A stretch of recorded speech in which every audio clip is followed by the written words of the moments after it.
పాకిస్తాన్‌లో పర్యటించే అమెరికాకు చెందినటువంటి వారు కావచ్చు, లేదా ఇప్పటికే పాకిస్తాన్‌లో ఉన్నటువంటి కొద్దో గొప్ప అమెరికన్లు కావచ్చు, అక్కడ చాలా జాగ్రత్తగా ఉండండి. ముఖ్యంగా ఖైబర్ పఖ్తూన్ఖ్వా, బలూచిస్తాన్ ప్రాంతాల్లో అమెరికన్స్ చాలా జాగ్రత్తగా ఉండాలి. అక్కడ ఉగ్రవాదులు స్థానిక పౌరులతో పాటు ఇటువంటి సైనికులు, మిలిటరీ మరికొంతమందిని బేస్ చేసుకొని అయితే అక్కడ దాడులు చేస్తున్నారు.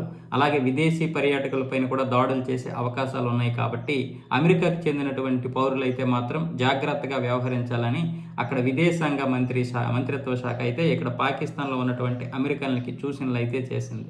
పాకిస్తాన్ చాలా తీవ్రమైనటువంటి ప్రమాదంలో ఉంది.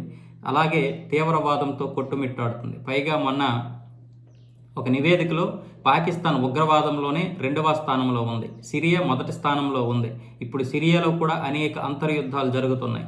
మళ్ళీ నిన్న మొన్న ఈ 2 రోజుల్లోనే దాదాపు 1000 మంది చనిపోయారు సిరియాలో.